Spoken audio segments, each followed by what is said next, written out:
గురువుగారు సత్పురుషుడై ఉండాలి. శిష్యుడి దగ్గర నుంచి ఏ రకమైనటువంటి వస్తు వాహనాలు ధనధాన్యాలు ఏమీ కూడా ఆశించకూడదు, ఎప్పుడూ ఆశించకూడదు.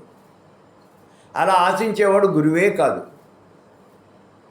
అటువంటి సత్పురుషుడిని వెతుక్కుని నువ్వు ఆయన గురువుగా ఎన్నుకోవాలి. ఒకసారి చూడండి, ఒక ఆయన వాళ్ళ చుట్టాలు అని చెప్పేసి వాళ్ళ దగ్గరే శ్రీ విద్యలో మంత్రాలు చెప్పుకున్నాడు, పంచాయతీ వరకు చెప్పుకున్నాడు, బాగానే ఉంది. ఒకసారి ఆ గురువుగారు ఈయనకి ఫోన్ చేసి, ఈయన కొంచెం మంచి పొజిషన్లో ఉన్నాడు.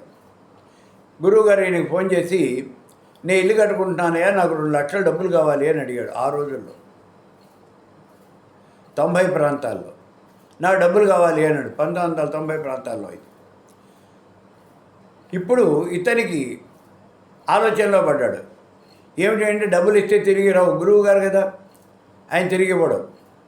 ఒకవేళ ఇవ్వకపోతే మనం అడగగలమా? అడగలేము, ఎందుకంటే ఆయన గురువు గారు, అడగలేము. ఏం చేయాలి? ఇస్తే తిరిగి రావు, మనం అడగలేము. మరి ఎట్లా? ఇవ్వకపోతే ఇప్పుడు ఆయన కోపం వస్తుంది. సరే ఏం చేయాలి అని ఆలోచించినటువంటి వాడే చివరికి ఓ నిర్ణయానికి వచ్చాడు.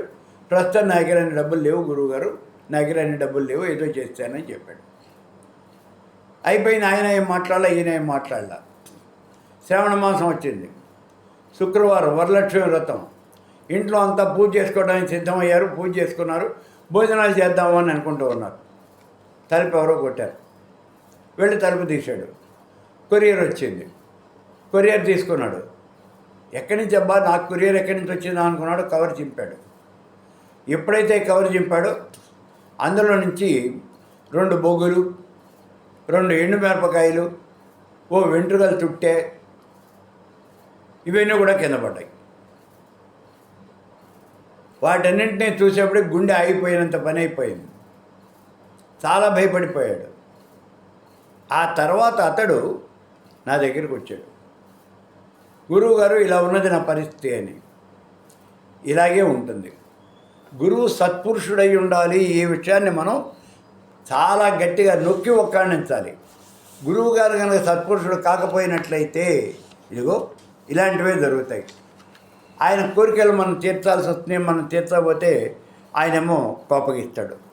కాబట్టి మంచివాడిని మాత్రమే, సచ్చరిత్ర ఉన్నటువంటి వాడిని మాత్రమే మీరు గురువుగా ఎన్నుకోవాలి.